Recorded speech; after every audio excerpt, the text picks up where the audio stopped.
de tels propos. Qu'est-ce qui est caché derrière ma propos wana? Ne konanga alvini, ngana zali kusosola te.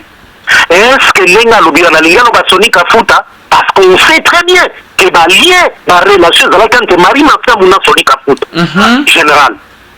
Tout le monde sait yango, Isaac Obo Mamate, tout le monde sait yango. Attends, tout le monde sait également que sonika futa allo abana volu la mipena Marie Misam.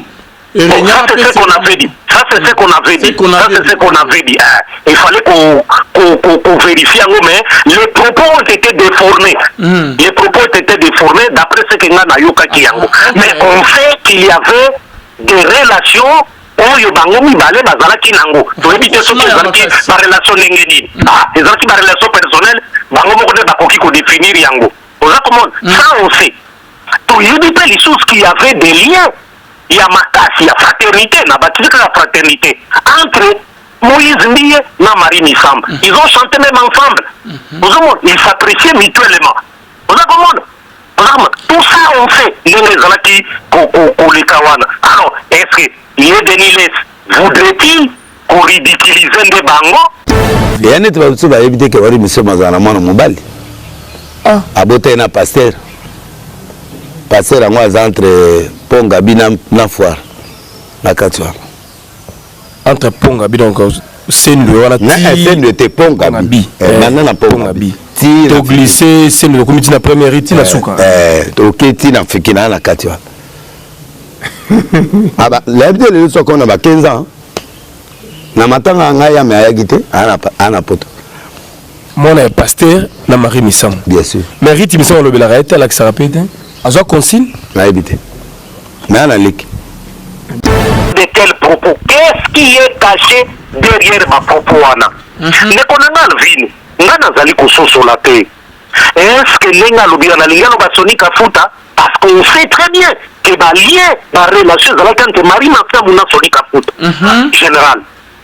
Tout le monde sait yango, Isaac Obo Mamate, tout le monde sait yango. Attends, tout le monde sait également que tout le monde allo abana volu la mipena Marie Missam.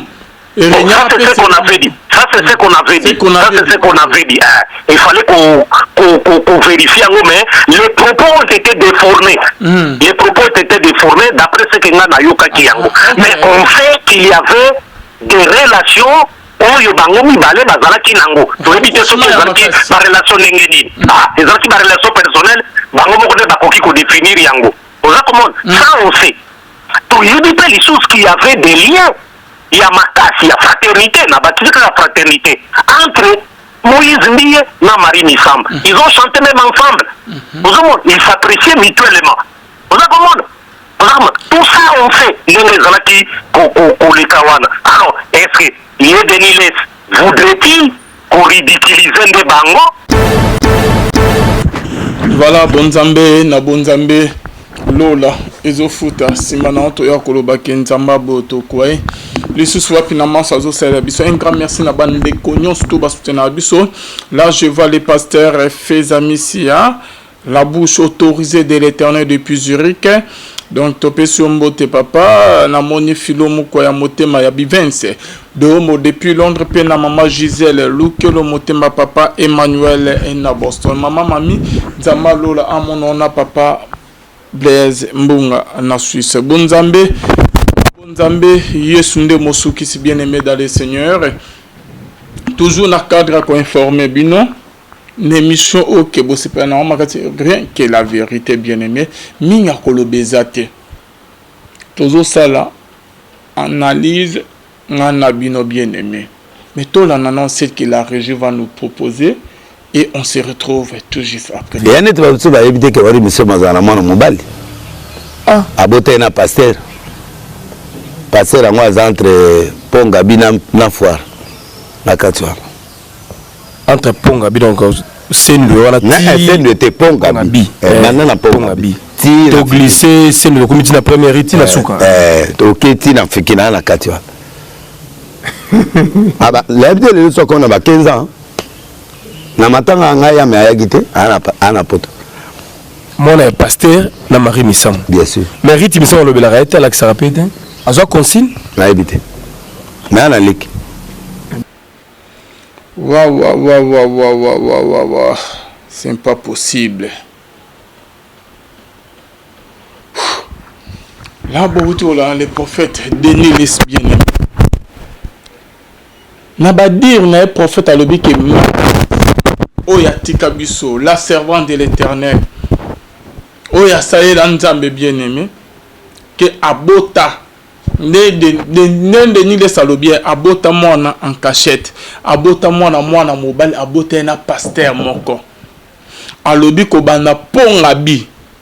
Ti limete okiti kuna na se na katikati wana eza na pasteur mo babota na Marie Missam mwana mobali oke mokili baye barate. Donc en dehors ya Ruth Missam aza na leki na ye moko ya mobali oke Marie Missam abota toyebite.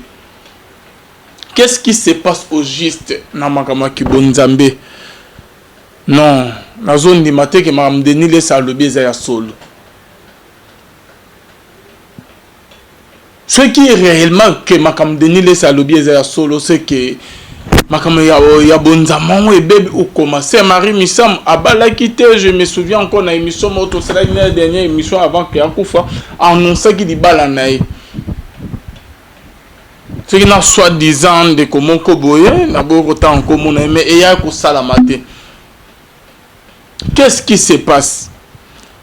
So total na limité bien-aimé dans l'estobani na limité pour ngabi au matiti kuna tozo mona pasteur apôtre Mutombo, tozo mona Albert Kakenza, tozo mona Marcelo, tozo mona Walo Misenga, tozo mona Baraka Mugisha, tozo mona nisu na limité, tozo mona église à maman un couple olangi na banani sous.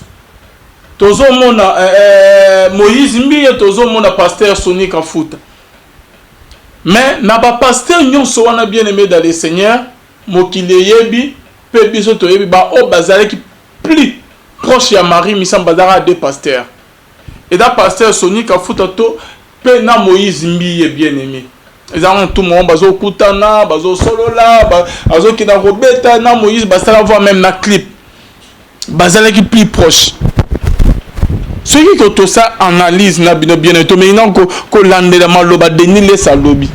Est-ce que en dehors il y a pasteur Moïse Mbiye na pasteur Soni Kafuta et na pasteur Musuna limité OK bazaki plus proche na Marie Missam OK aboti ce qui est moi na mobile ou comment bien aimé tozo kene wapi na église corps du Christ bien aimé. Ba makambo ebele ezo sama na musique chrétienne ezo sama na ba pasteur tozo kene wapi voire même na kata ba musicien chrétien bien aimé dans le Seigneur et là ba musicien chrétien musu OK baza ba femme mariée mais basala akindumba bien aimé ope ke biso ba journaliste ba chroniqueur chrétien ba yebi et dans la maman pasteur na musicien musu que musicien chrétien musu baza na procédure ya di basi ba boyana na bango mais mokili ba ye baraté. Qu'est-ce qui se passe dans Maramou Nzambe bien-aimé? Pourquoi Molimo Kinduma ekoti makas la musique chrétienne pe na ba pasteur pe Molimo kipidité? Tozo kende wapi? Et là ba pasteur Moussous bien-aimé dans les saints ba kufa ba témoignage sur bango. Oh ba sela Nzambe, awa pe manakimio asela Nzambe musala munene bona boatiki communauté. Mais ba pasteur wana de son vivant bien-aimé ba pasteur Moussous na temps bazana na babo moi bien-aimé dans le Seigneur lolo ke bazotema après baliwa na bango bien-aimé pendant ba obsèque na bango. Mais toyoka pe ba problème Moussous bima na ba pasteur wana ba église na bango eninge panzana. Ba pasteur Moussous ba bima na ba femme mariée na ye kota ba kombote. Ba pasteur Moussous ba bima na leki ya ba basi na bango bien-aimé dans le Seigneur. Ba musicien Moussous toyoka ba ninke ba kufa na ba sida bien-aimé. On se demande, on se pose tant de questions. Est-ce que est-ce ba musicien, est-ce ba pasteur liboso ya caméra na public bo bien aimé ba pesa biso que et là na vie mo ba menara baza ba intègre liboso Nzambe baza ba ompier baza dans Nzambe na ndemo ki bo solo baza na piété bien aimé dans le Seigneur kat na bon mais na cachette basala ba menara vie mususu tozo kenwa pina cordi tozo kenwa pina makamu ya Congo bien sûr est-ce que makamu tout Denis les salobara eza lukuta to eza ya solo est-ce que Denis les azana nzela to parce que Denis les a affirmé du bosso caméra alobi que la sœur Marie Missam abotana pasteur Moada na limité et moi non héros à cause déjà na ba 15 ans moi na mobile tozo kenwa pi pour la lobby que soyez mes imitateurs comme je le suis de Christ. Est-ce que Seigneur tout là ba bisale ba pasteur bazo sana ba musicien ba servant de Dieu ba serviteur de Dieu et Seigneur tout là na pe le kolona ba ya kosala kindumba ya cupidité ya kobina ba femme mariée ya kobota bota partout ou comment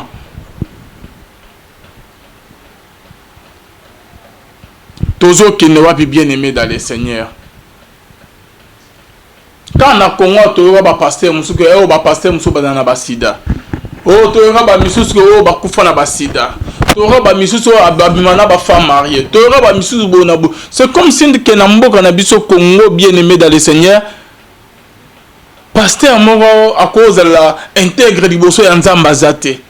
Pasteur, moi, à cause de la pieux intègre, irréprochable du bosso et Nzambazate.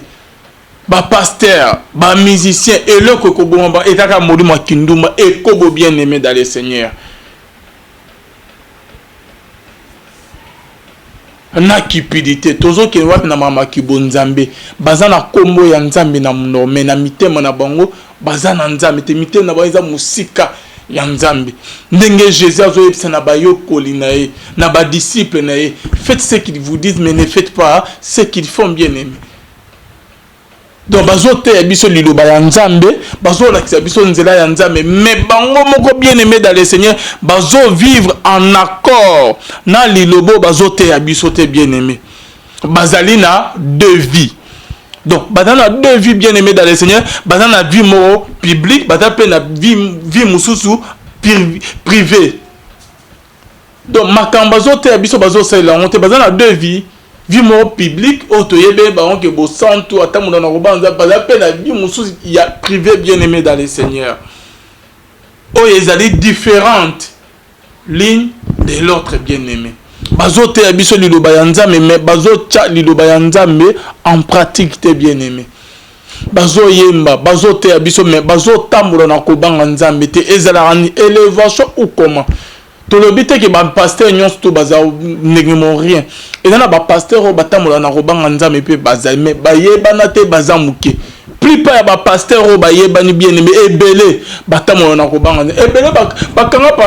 toujours na limité pasteur on peut aller dans l'église à monene quand une jeune fille on a dit ceux qui na boulevard on a bien mettant en salle accident quand une jeune fille on a mini jeep na kate il y a véhicule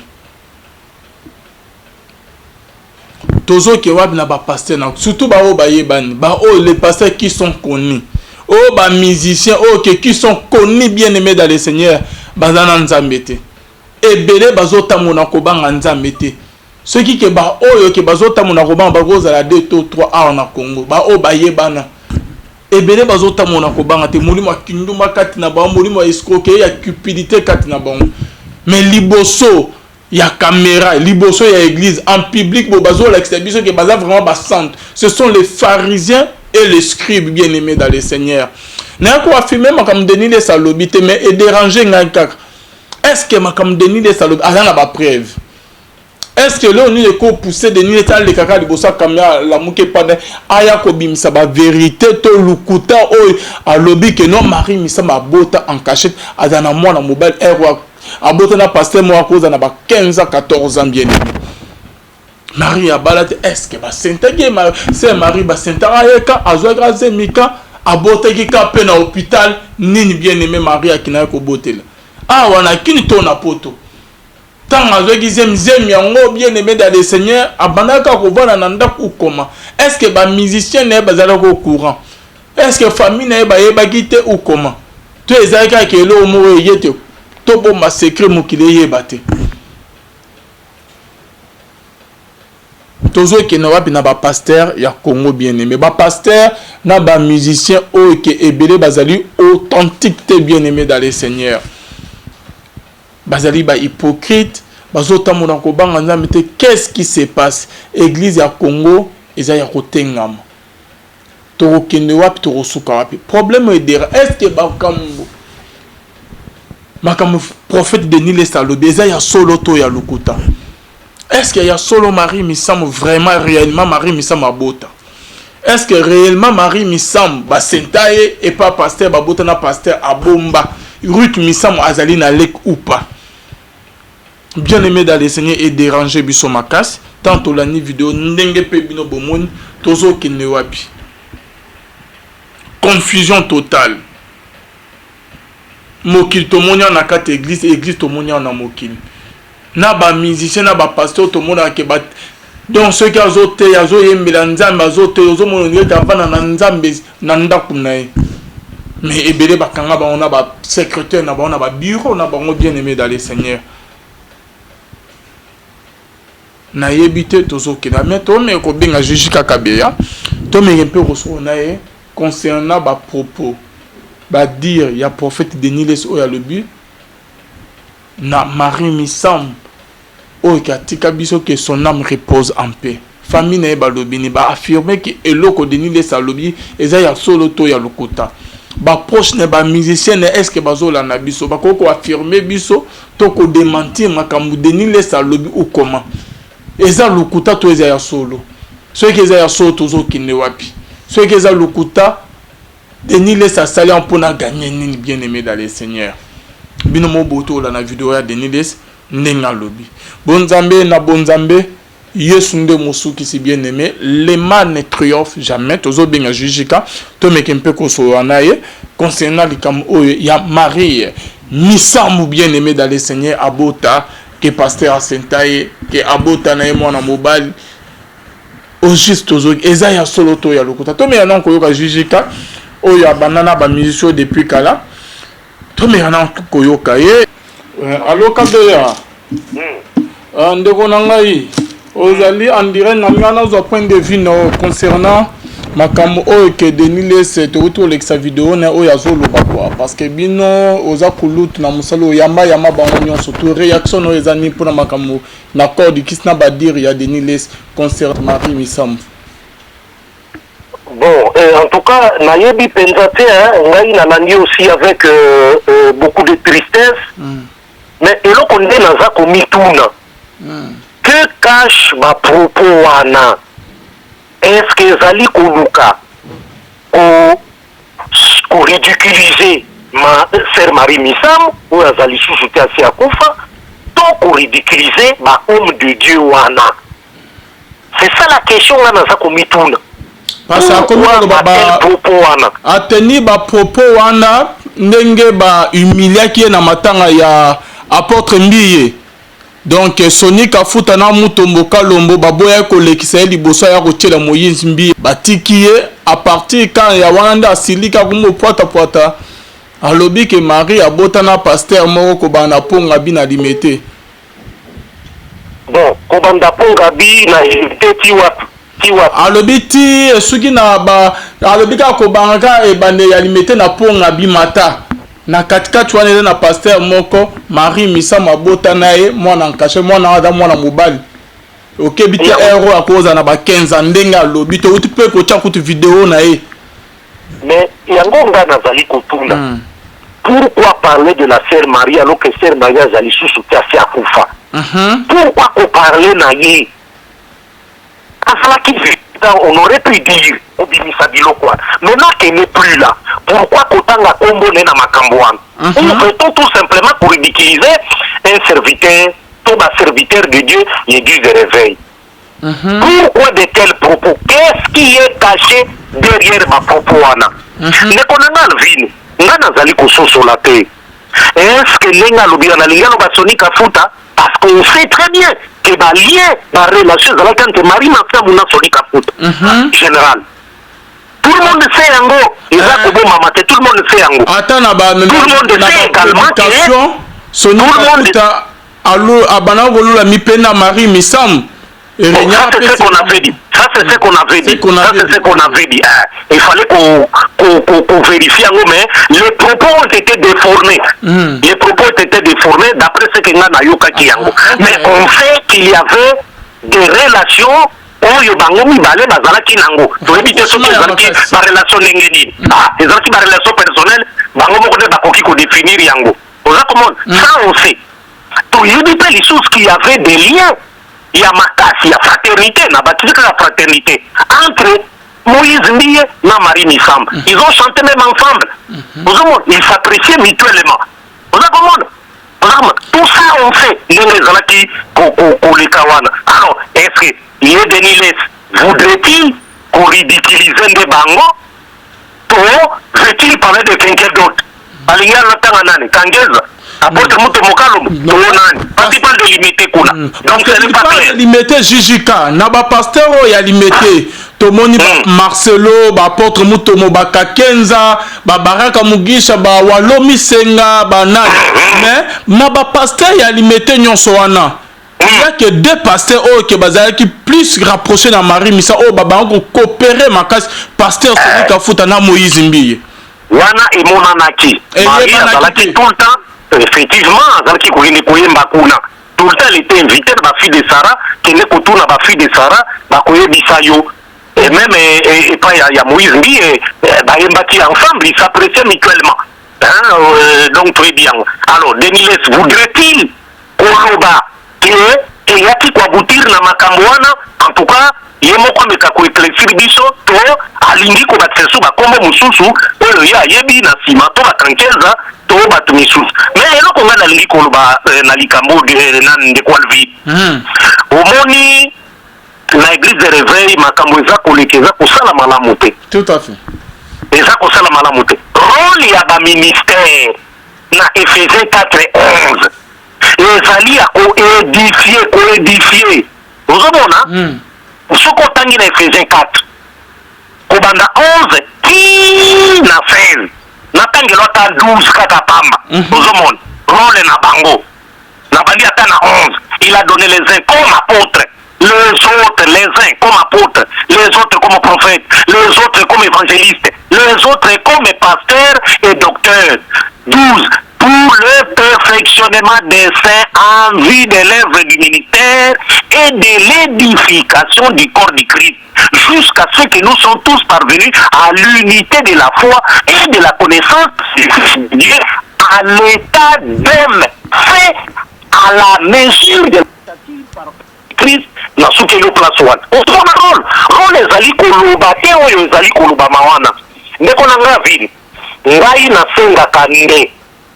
Na église de réveil, basa la conférence nationale sur l'église de réveil au Congo. Sorte ya état généraux. Bisika bakoloba nyonso oyo ezali kosalema na kati. Batala bambuma mabe soki bazali na kati, bati yango pembeni. Alvi n'apôtre Paul Azaka Koloba, il est honteux de dire ce qu'il faut en secret.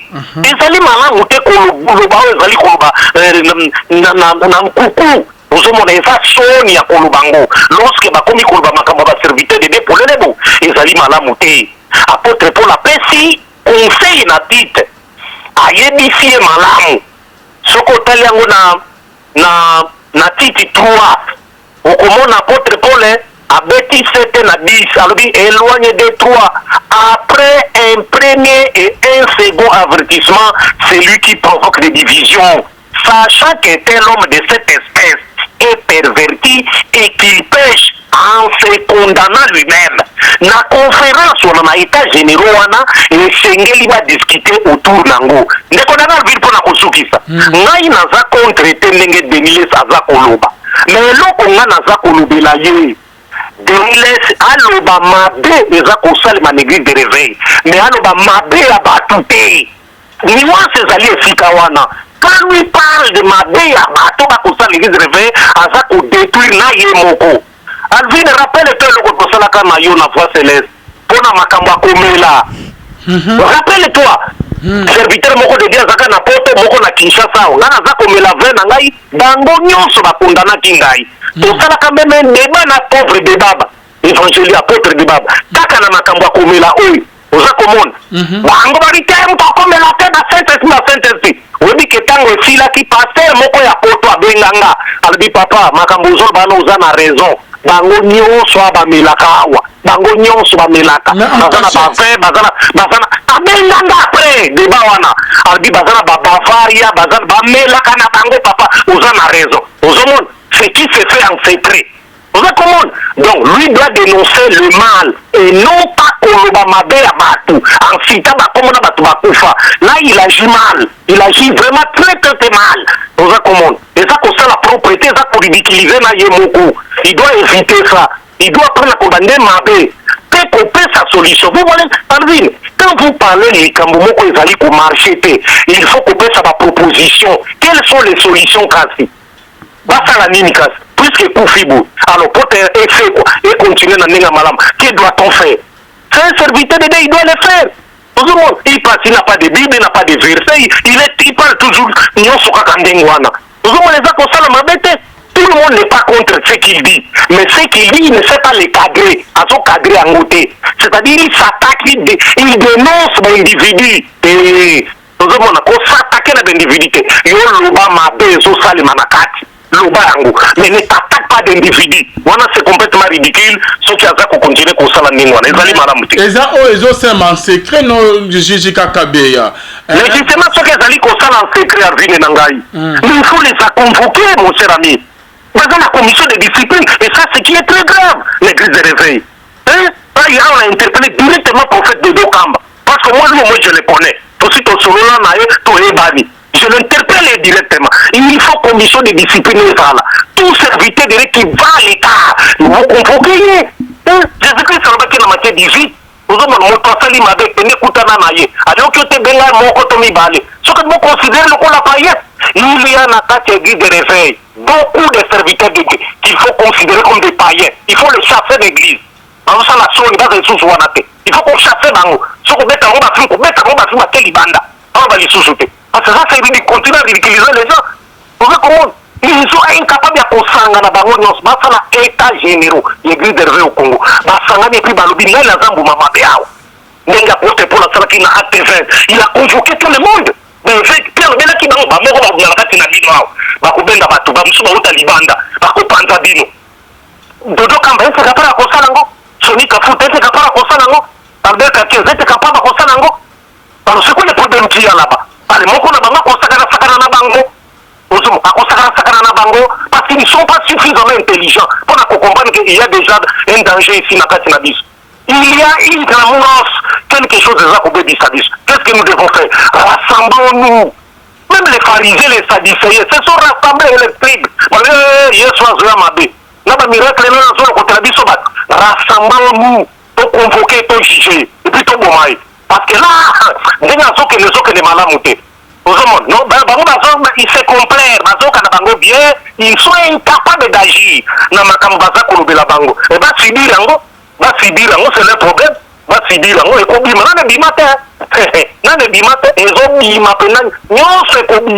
Ce sera de leur faute. Parce qu'ils ne sont pas suffisamment sages pour réfléchir comme on a fait. Ah ouais, pour ridiculiser des choses. Dans la confession religieuse, nous sommes les autres à la bango. Les alliés conséquents bango. Nous avons le temps pour se lever musulman. Il faut que il faut il faut que donc c'est ridicule vraiment nous sommes vraiment mais c'est quoi? Mais les musulmans ça ne se fait pas. Ça ne se fait pas de l'Okwandengwana. Ça ne se fait pas. Ils doivent réfléchir. Ils doivent laisser Matambo les Katakabo. Vraiment Batami Polo. Ils disent que nous avons le Saint-Esprit. C'est ça le Saint-Esprit. Et ils vont ridiculiser Bino. Il faut laisser comme ça. Moïse, mais le Madeleine se font pas. On se va quitter la carte. Madeleine Kangan. Parce que là, c'est se moquer même de Dieu. On ne peut pas arriver jusqu'à ce niveau-là. Nous tâchons à Koufi. Nous avons Botaki. Nous avons ceux qui ont voté en Italie, c'est qu'on a. Nous avons Botaki, mais moi, pourquoi il passe? Nous, c'est quoi ça la problème? Tout est à nu et à découvert devant celui à qui nous allons rendre compte. Nous allons rendre compte. Au bon matin, Dimisa est un enfant. Il veut vivre. Il faut faire mon amour qui des années. Pourquoi vous le cachez? Jusqu'où vous cachez? Ah, aux monde. Donc, et on est ban. On est la première partie. zela bombe ya suko ekuya avim nangi kolopa service d'intégrité babombe ezali ya pe babomba bana pembeni pasteur babomba bana pembeni papa babomba bana pembeni. Ah bon? Ya bikaka moko mais la émission beaucoup des enfants qu'ils ont babomba pembeni non est limité. C'est le moment où la conférence nationale, il y a Église de Réveil du Congo, le plus tôt possible. Non, c'est Satan qui nous dirige.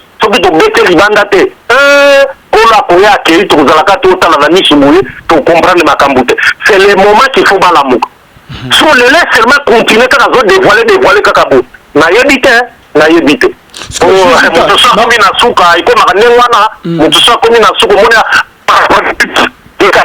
Disparaître pour toujours. Il a fait un signe dans un massonge de Konabiso. Peut-être que vous avez esprit des mondes des autres, mais ça m'a délivré de Konabiso de Niles quoi. Mais ma campagne de Niles Moussou sur le Bézara, nous tout est à ma bête. Mais Azo Baba Moussou est à l'Anzela, GGK qui Kindumba et Tona na église, corps du Christ na Congo, ba pasteur na biso Kindumba de l'Ekimakas. Oui, ça c'est une réalité.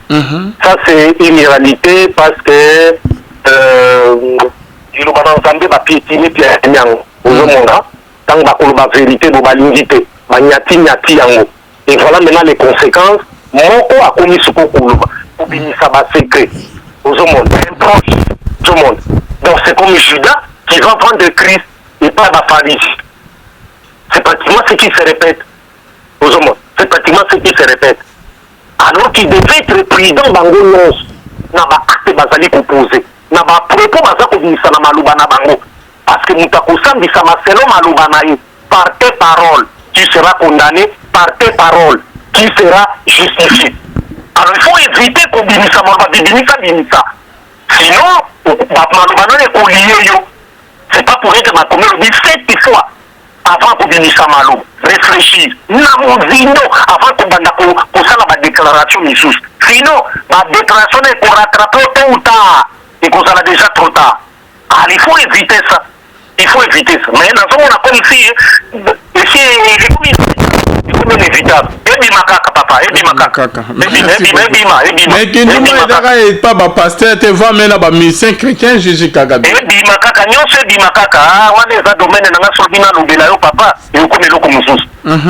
Sokirubina Lubela, en citant des noms, l'édition en citant des noms. Et le nom des témoins, et le nom des témoins, au monde. Et le nom des témoins, et vous avez un scandale. Plus que ce que Denis les Sazon Bawan. Vrai. Mais c'est qu'on a un scandaleuse, mais n'a pas comme ça vérité, dans ça pour marcher les mots, et qu'on a un scandale. Plus que ce que Denis les Sazon Bawan. En citant les noms, Nabat, avec les témoins à côté. Tu as dit tout la telle à Yediango, tout la telle à Yediango, tout la telle à Yediango. Au monde. Ah, tout la. Donc, on a un ça va secrétaire, non, tu es content, on va commoter prochainement. Ah, tu as dit, ce qui m'a dit, ça va vérité, comme ça va vérité. Ce qui est en face, tu as dit, bon, tu coûtes en face. Tu coûtes en face, là, on va télé, mais tu peux télé, mais tu vas dire Koloba. Tu vas dire Koloba. Tu vas dire Koloba. Yo, boyete, yo, na boyete, yo, boyete, le bas vérité. Yo, bossani, yo, tala. Et le constat, yo, bossani. Ce qui est nous sommes prêts à le faire. Vraiment. Nous sommes disposés. Ok, question ya sous que ça boye. Pourquoi les serviteurs de Dieu n'a pas musicien chrétien bazali authentique de Jijika Kabeya. Bazo vivre en accord n'a pas lilobo bazo théâté. Donc ils ont double vie quoi, ils ont deux vies. Donc une vie publique et une autre vie en privé, différentes l'une de l'autre Jijika. Au juste les animes. Non, mais c'est très mauvais. C'est très mauvais. Ils doivent vivre honnêtement en plein jour. Marcher dans la lumière. Apôtre Paul a l'oublié na Baromé. On y les cas na bango. Ils babandaka boyete. La plupart de les bango. Yomoko yebi historique n'engue bandaka. Bazalaka boyete. C'était des gens humbles. Des gens qui s'humiliaient. Batumoko bazala qui vraiment pieux.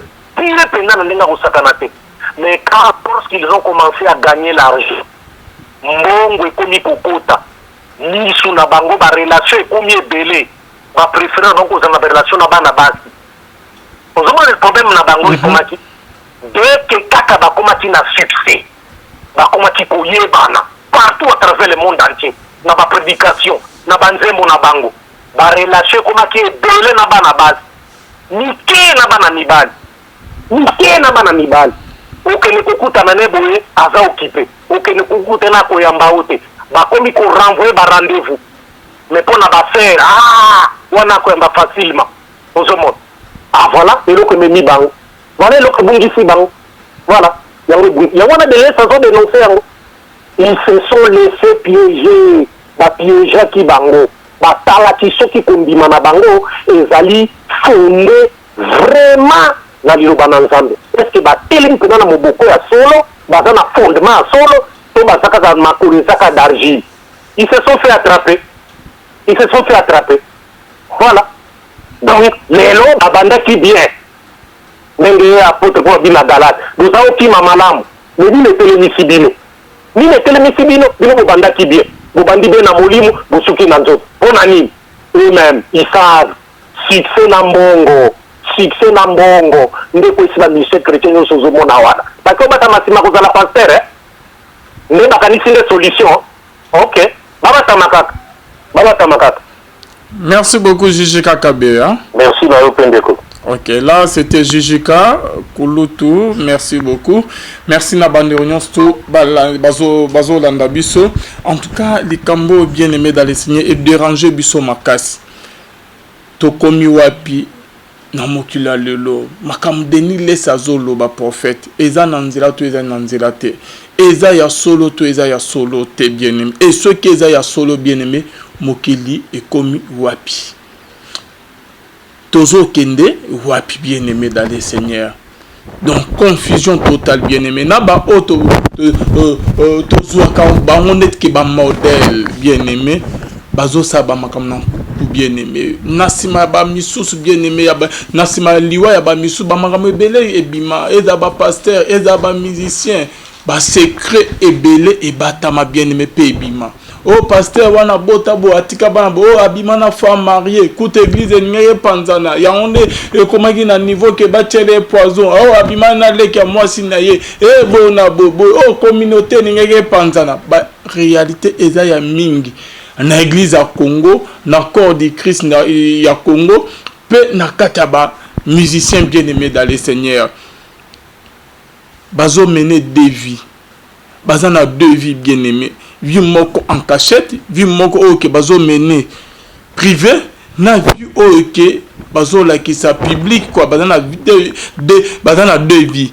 donc vie privée na vie publique bien aimé dans les seigneurs et ça vraiment pas si différent bien aimé ezozalate différence ezozate entre bango na ba o ba bengi ba païen bien aimé ezo déranger biso makasi mokili tozo kene wapi pe tozo tosuka wapi ba musicien chrétien ba pasteur ebele ba kufa bien aimé ba réalité bimami ba misusu ba kufa o suto bo musicien chrétien to pasteur wana kufi na sida abana ko sa kinduma en cachette et yeban to yebi pe ba misusu ok bino boye bite bien ba vérité c'est ok jusqu'à le biso ga le biki abimisson et la scandale et l'équivalent même na o il y a déni les prophètes bien-aimés tozo ke wap na corps de Christ et seigneur to pe sa banane confiance et seigneur to se confier na banane bien-aimé na Bible les oseng ezali vraiment pas si makasi bien-aimé ezali pas si makasi bien-aimé dans les seigneurs et seigneur que total la nzambe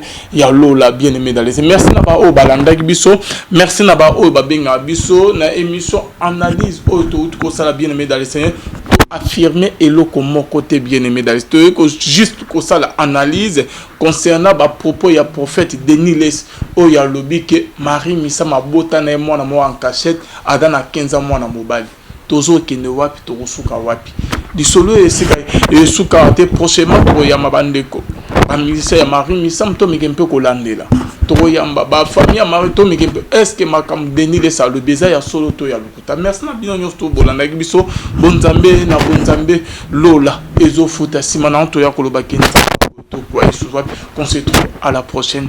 Bye. Bon bazote ate donc ils ont double vie quoi, ils ont deux vies. Donc, une vie publique et une autre vie en privé, différentes l'une de l'autre, JJK. Au juste les années. Non, mais c'est très mauvais. C'est très mauvais. Ils doivent vivre honnêtement en plein jour. Marcher dans la lumière. Apôtre Paul a dit na baromé. On y les cas na bango. Babandaka boyete. La plupart des bango. Yomoko yebi historique n'engue bandaka. Bazalaka boyete. C'était des gens humbles. Des gens qui s'humiliaient. Batumoko bazala qui vraiment pieux. Mais quand lorsqu'ils ont commencé à gagner l'argent, Mbongo et Komi Kokota, Nisu na bango ba relation Komi Ebele, ba préférant donc aux relation na bana basi. Vous avez le problème na bango ikomaki. Dès que kaka ba komati na succès, ba komati koye bana partout à travers le monde entier, na ba prédication, na banzemo na bango, ba relation komaki Ebele na bana basi. Nike na bana mibali. Nike na bana mibali. Oke ne kukuta na neboye aza occupé. Oke ne kukuta na koyamba ote. Bakomi ko renvoyer ba rendez-vous. Mais pour na ba faire wana koyamba facilement. Ozomon. Voilà, et donc me mi bango. Voilà le bungi si bango. Voilà. Il y a wana de saison dénoncer yango. Ils se sont laissés piéger. Ba piéger ki bango. Ba tala ki soki kombima na bango ezali fondé vraiment na liloba na nzambe. Est-ce que batelemi mpena na moboko ya solo baza na fondement ya solo to bazaka za makolo ezaka d'argile. Ils se sont fait attraper. Voilà. Donc lelo babandaki bien ndenge apôtre Paul bina galate boza okima malamu mebi letelemisi bino bino bobandaki bien bobandi bien na molimo bosuki na nzoto mpona nini eux-mêmes ils savent succès na mbongo nde kwesi ba mission chrétien nyonso ozomona wana parce que bata masima kozala pasteur nde bakanisi nde solution. Ok, babatama kaka. Merci beaucoup JJK Kabea. Merci Mario Pendeko. Ok, là c'était JJK Kulutu, merci beaucoup. Merci na bande réunion tout bazo landa biso. En tout cas, les cambo bien aimés dans les signes et déranger biso makasi. Tokomi wapi na mokila lelo makam deni lesa zolo ba prophète eza nanzela to eza nanzela te eza ya solo to eza ya solo te bien aimé et ce qui eza ya solo bien aimé mokili ekomi wapi tozo kende wapi bien aimé dans le Seigneur. Donc confusion totale bien aimé na ba auto tozo ka ba honnête ke ba modèle bien aimé bazo saba makam na bien aimé nasima ba misusu bien aimé ya nasima liwa ya ba misu ba makam ebele ebima eza ba pasteur eza ba musicien ba secret ebele e batama bien aimé pe ebima. Oh pasteur wana bota bo atika bana bo abima na femme mariée écoute église ngeye panzana ya onde ekomaki na niveau ke bachele poison oh abima na leki moi sinaye bo na bo oh communauté ngeye panzana ba réalité eza ya mingi na église à Congo na corps de Christ ya Congo pe na kataba musicien bien aimé dans le Seigneur bazo mener deux vies bazana deux vies bien aimé vie moko en cachette vie moko ok bazo mener privé na vie ok bazo la qui sa public quoi bazana deux vies donc vie privée na vie publique bien aimé dans le Seigneur et ça vraiment pas si différent bien aimé et aux alaté différence et aux alaté entre bango na ba o ba bengi ba païen bien aimé et aux déranger biso makasi mokili tozo kene wapi pe tozo suka wapi ba musicien chrétien ba pasteur ebele ba kufa bien aimé ba réalité bimaming ba misus ba kufa o suto bo musicien chrétien to pasteur wana kufi na sida abana ko sa kinduma en cachette et yeban to yebi pe ba misusu ok bino boyebi te bien ba vérité zebele ok juge ka le biso ka le biki abimisson et la scandale et l'équivalent même na o il y a déni laisse les prophètes bien-aimés tozo ke wap na corps de Christ et seigneur to pesa banane confiance et sengeli to se confier na banane bien-aimé na Bible zo seng ezali vraiment pas si makasi bien-aimé ezali passe makasi bien-aimé dans le Seigneur et Seigneur que total la nzambe ya lola bien-aimé dans le Seigneur. Merci na ba o balandaki biso, merci na ba o babenga biso na émission analyse o to ko sala bien-aimé dans le Seigneur affirmer et le comment côté bien-aimé dans le Seigneur juste ko sala analyse concernant ba propos ya prophète Denis Les o ya lobi que Marie Misa mabota na mwana mo en cachette adana 15 mois na mobali tozo kende wapi to suka wapi disolo et suka te prochainement pour yama bandeko amisa ya Marie Misa mto mikempe ko landela to yamba ba famille ya Marie to mikempe est-ce que makam Denis Les a le besoin ya solo to ya lukuta. Merci na bino nyosto bolanda biso bonzambe na bonzambe lola ezo futa simana to ya koloba kenza to quoi qu'on se trouve à la prochaine.